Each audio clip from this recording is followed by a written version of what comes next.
your host, Chelsea Edwards.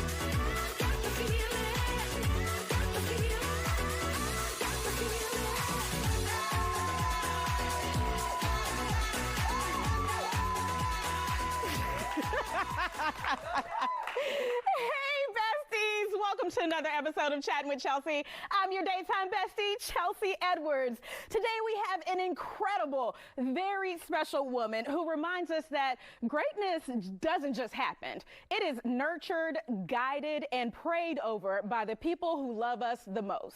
Kim Stroud is best known to many as the mother of Houston Texans quarterback C.J. Stroud, but those who truly know her and have heard her story, they understand that her greatest victories have never been on the field. They've been in her faith, her resilience, and her unwavering dedication as a mother. Welcome to Chatting with Chelsea, Kim Stroud. Thank you for having me. I'm honored. You were helping to give applause when I came on. I feel like I got to give you some as well. I appreciate that. Thank you. Now, we often, know a lot about the guys in this type of spotlight, being a quarterback. Yeah. But we want to get to know you more.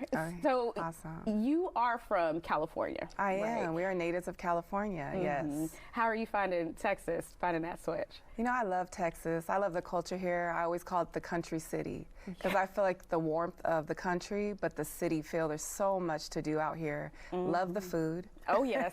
Yes. A key highlight. Yeah. I had to hold back a little because I put on a few, We all do. Yeah. Now, CJ is your youngest. Yes. You had 3 boys, 1 daughter. Yes, and just had a granddaughter. Oh, congratulations. Yeah, well, it's my 4th grandchild. Yes. Congrats. Thank you. We were just talking about being boy moms and how that is. Yes, it's very interesting. Yeah, very interesting. For sure. How did CJ differ from your other kids and your approach to raising him? Yeah, so CJ's always been very determined, even young, very strong-willed. Yeah. Very strong-willed, always a leader. So that's why I knew when he was very young that he was going to do something really great. I just knew it, and he was my miracle child. So he came during a very rough time in my life, and so he's just always been such a light. So, Yes. How big of a role has faith played in raising your children?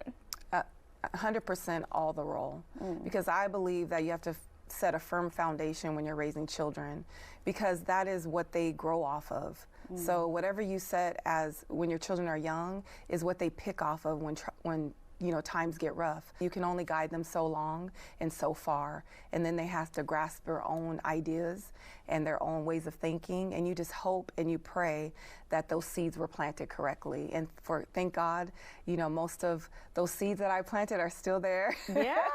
And growing. Yes, growing, blossoming, and being fruitful. Yes. Okay. Yes. For sure.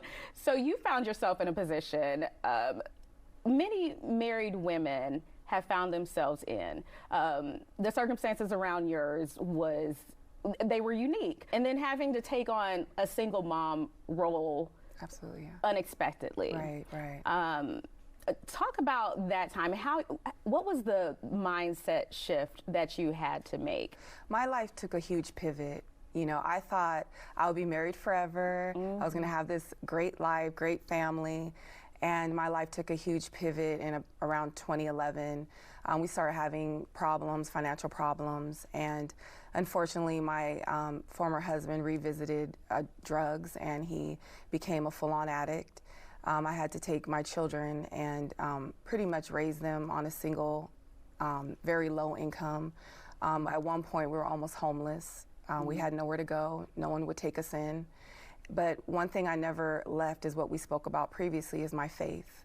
One night I got on my knees and I pleaded to God, and I said, Lord, if you're as faithful as I know you are, please help us.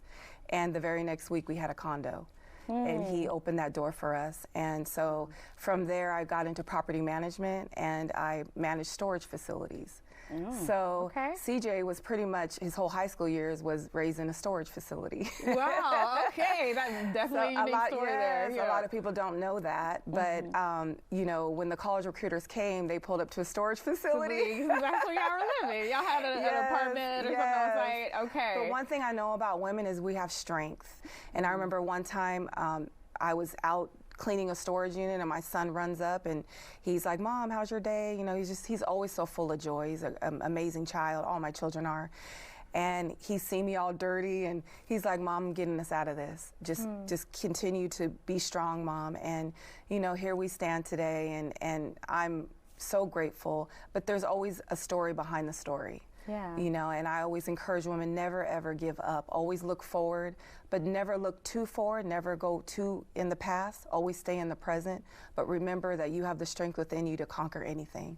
Yes. Yeah. And I'm sure at the time when he said that, "Mom, I'm going to get us out of this." Yeah.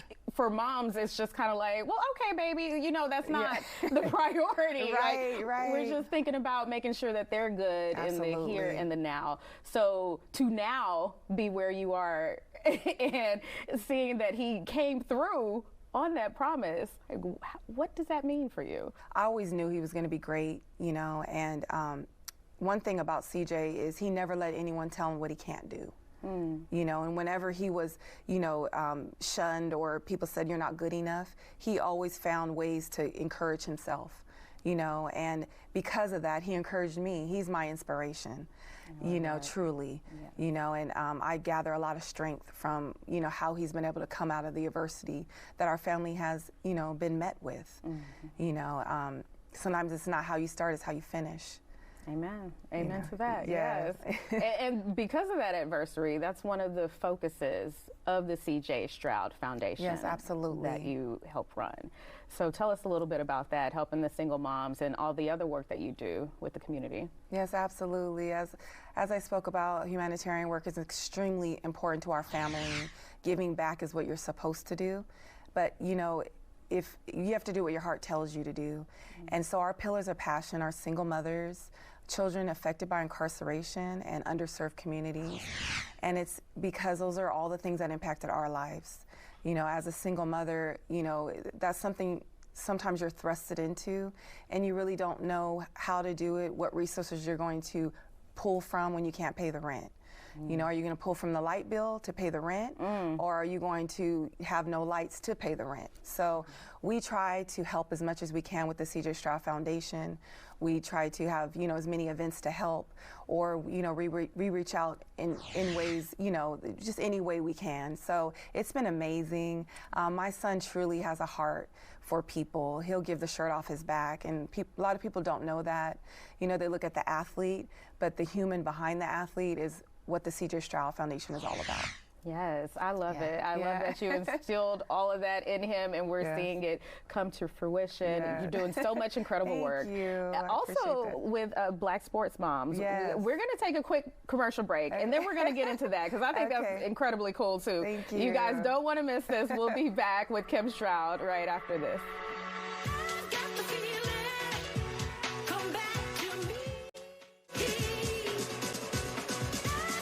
Promise more with Kim Stroud, but we have so much more because she's brought some friends, the Black Sports Moms. So we have today Kim Robinson. Now, your daughter is planning to play volleyball at FAMU. Correct. Okay, tell us a little bit about Simone. Yeah, so Simone's been playing volleyball since she was in the 4th grade. Nice. So it's been a long road, and we've been in the background supporting her this whole time. So we're so proud of her determination. She had to overcome a major injury right before getting recruited, and so we're just happy that she's able to follow her dreams and be able to play on the collegiate stage now. I love that. All right. And we also have Adrea Odom. Your son, Dylan Campbell, he plays for the Philadelphia Phillies. Yes, absolutely. Okay, he's a pro. Yes, Tell me about him. hometown boy, played for Strake Jesuit, and then went to go play ball at the University of Texas, and got drafted by the Dodgers, and then traded to the Phillies. All so right. yeah, baseball's a long road, but he's making his mark. All right. Well, you did good. Okay. Thank you. And we also have Belesia Mays call you B for the rest of this show. Okay. So Amar Davis, a senior at Phyllis Wheatley, plays 4 sports? Yes, he does. Wow. Yes, he's basketball, baseball, football, and track. Wow, that sounds like a lot of driving around. It is. It's a lot. We always have practice or something for somewhere to go. So he is fielding offers in all 4 sports and academics. He's number 9 in his class. Wow. So, A lot of offers. She's being modest. Goodness gracious. Sorry. so yes, we are just trying to narrow it down. How many schools? 22. Okay, 22. Wow. Okay. 22 schools. That's So incredible. He changes every week what his top 5 are. So I said by the 15th of November, which is his birthday, please have it narrowed down to at least 5. All right, we'll be looking forward to that decision. Yes, decision day. Adrea, I'm going to turn this question to you. How do you explain Black sports moms and what you all do? So Black Sports Moms is an organization that is designed to empower, uplift, and educate moms. All of the things that B just explained that she has to do, we all have had to do. We've got to field offers. We have to schedule visits. We have to keep our children uplifted. We've got to make sure the other siblings are doing okay while we're doing all of this. So contract negotiations, finding an agent, it's very daunting for a family to go into, especially fielding something like 22 plus offers. So Black Sports Moms is designed to help Black mothers have a seat at the table, be confident, and be able to navigate those conversations with ease along the way. Also negotiating NIL deals. The world of sports has changed. So there are a lot of opportunities that our children have, brand deals, partnerships. These kids are getting money and attention more so than they have ever seen now. Wow. My head is reeling just listening to this. And on top of that, you still got other kids to take care of and other responsibilities. And the need is there. It's there. Okay, so Kim, what have you seen as far as meeting with these women and being able to mentor them, especially coming from where you are? So it's probably rewarding for them to see that. Like, you've been through this journey, you've been through the struggles and having to figure that out. So what does it mean to you to be able to mentor other women through these phases? Yeah, well, I'm honored. You know, if there's any wisdom that I can help a mom, even if it's just one mom, you know, because it's like I said, you know, it's a road that, you know, some of us have traveled on, some of us have not. So it takes those who have to reach back out and, you know, help. And one thing I always say is they're a student athlete. There's a reason why student is in front of athlete, because these children go to these schools and they're there for academics first. So I always, you know, when my son went to college, and NIL came when my son was about a sophomore at Ohio State. And, you know, I always told him, you have to keep your grades up though. You know, NIL is great, all this money's coming in, that's great, but just remember, you know, you're there to get your education. So keeping the main thing, keeping them grounded is just so important. So, yeah, if I can help, I try. Yeah, you're doing it. I think that's another thing that just sounds so overwhelming to me. Trying to raise an athlete who is also well-rounded, not just all about the sports, covering the academics, covering the character. And the mental health, too. And the mental health. It's a big mental load. I mean, just all the pressure that's being placed on these kids. And so I think when Kim shared some of the things about her journey, learning how to be mom and learning when to be manager and learning when to be the director of the foundation, all of those things are important too, because sometimes the kids just need mom. What are some things that you also do for your kids to make sure that they have all those aspects that they're excelling in? Well, I make tacos. Okay. Putting in work over here. I get that call, Mom, can you make me some tacos? I love it. Whatever works, right? You know what I mean? Sometimes it's the little small things that bring them back home. You know, and after a tough game or after, you know, sometimes you just need a little touch from Mom. So, you know, I can be the taco maker. I love that. Okay, we doing tacos over here too. I mean, sometimes it's just managing the schedule. Just managing the schedule and making sure they have what they need in between games. Whether that be nutritious snacks, or stepping in sometimes and saying, hey, you may not be able to do that extra private or that extra practice you want to do because you need to rest and recharge. Ooh, yes, being able to say that as a mom, like, hey, I know you. I've known you your whole life. You need a break. And it's also trying to creatively find ways, because I have kids that live in 3 different states now. And so trying to find creative ways to celebrate them. My oldest was celebrating with his girlfriend, and I called the restaurant and, you know, talked to the manager and paid for their dinner, you know, and all of that. And he called me, he was like, I thought you were gonna jump from behind the dinner. Am I that crazy? He was like, but I know you. So it's just, your kids know that you always want to be there no matter how far away they are. So it's just being creative and finding ways to celebrate them in the midst of their busy life and schedule. Absolutely. Yes. B, how are you doing it? We sing songs Okay. that I don't like in the car on the way to practice or on the way from a game, or even after a game. I will ask, do you feel like talking? Are you in the space to talk to me? And he will either say yes or he'll say no. And sometimes he says no and he sits in the back seat. So I know to please leave him alone. Yeah. And let him just deal with what he has to deal with. So I've learned to understand the cues and not always want what mommy wants. It's what he wants. That's so important. Okay. That is What so kind of important. songs are we talking? Are we talking like Well, you know, new he hip-hop? has recently surprised me because he was singing My Girl and Mary J. Blige. Okay. And I was like, who are you? Where did you come from? Did good. I was like, I mean, That's a blessing, because we talked about this earlier. When they stop riding with you and they drive, you miss that time. Absolutely. I'm like, I haven't ridden in the car with you in so long, and so you miss that. well, if they're jamming Mary J, you're doing something right, okay? yes. We're going to take a quick commercial break, and we'll be right back with more after this.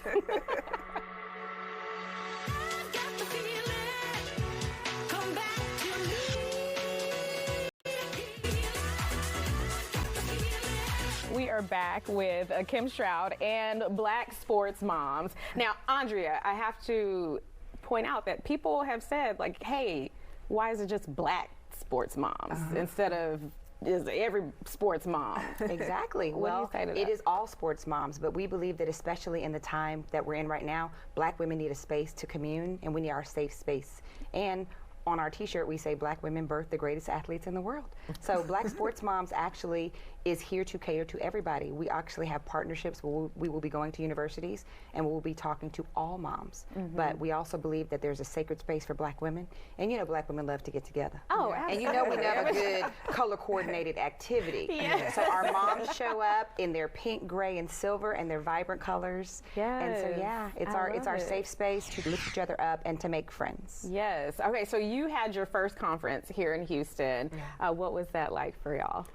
It was absolutely amazing. I actually got emotional walking in when they introduced us, because we only are 6 months old. So we had this idea, me and my business partner, LaChana Edwards. Shout out to LaChana. She lives in Atlanta.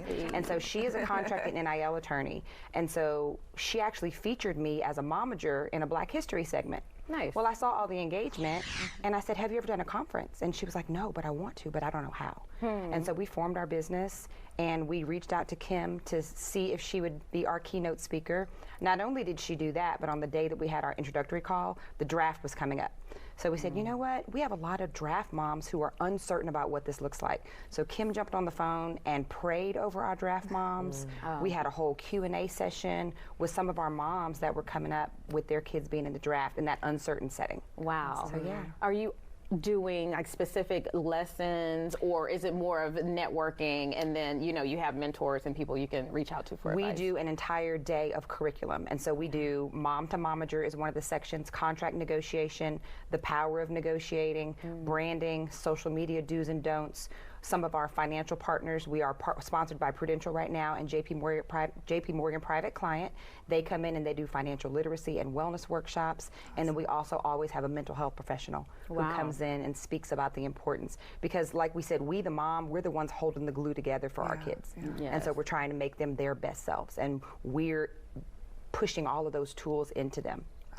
It's so much to navigate. It is. It's a lot. Yep, so it's a full day. It sounds like it could be 2, 3. So many of the moms said, we need 2 days. We're like, we're not ready for 2 days yet. Not ready for 2 days yet. But you have another one coming up. It was an awesome conference. Like, I got so much out of everything. Like, it's some of the best money that I've ever spent. The ladies that were at my table, they were like, you're ready. I had my recorder, I had my fan, I had some water. I was ready with my book, and I was like, okay, let's do this. I'm ready to get all the information, because I actually followed Lashana on Instagram, and that's where I saw it. And I was like, oh, this looks really interesting. And with everything that my son has going on, I was like, let me get involved. And it's in Houston? Okay, let me see this, let me see this. And then I saw that Adrea was involved too, and I was like, yes, I definitely.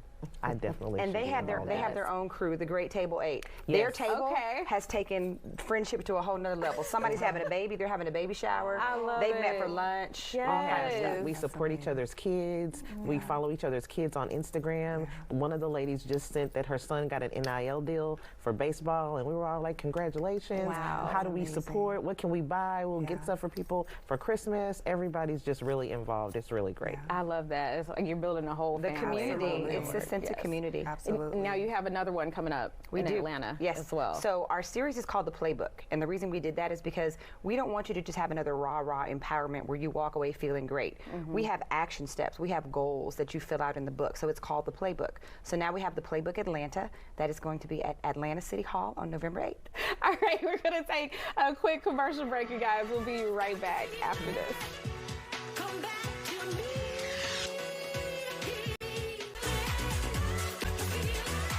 Before we go, Andrea, you have one final tip that you want to leave sports moms with. I do, and this is for all moms. Again, protect your kids' brand. Buy those domain names. Snatch up those names if you know that they're going to college and they're going to be getting more notoriety. It's not expensive. Log on to one of the domain places, GoDaddy or something like that. Buy the name, and that way you just sit on it and you determine what you want to do with it. But then that way you control the brand when your child reaches that level of fame. Yeah, something a lot of us may not even think about early on. absolutely. All right, hey, where can people find more information about Black Sports Mom? You can follow us at blacksportsmoms.com, Black Sports Moms on all, Instagram, TikTok, on all the socials. And Kim, the foundation? CJ Stroud Foundation, and same on Instagram, and we have our website. Beautiful. Thank you all so much for being here. This is a great conversation. You guys keep up with us on social at Chelsea Show Fox. Wardrobe provided by Trezor Cache Boutique. We'll see you on the next Chatting with Chelsea.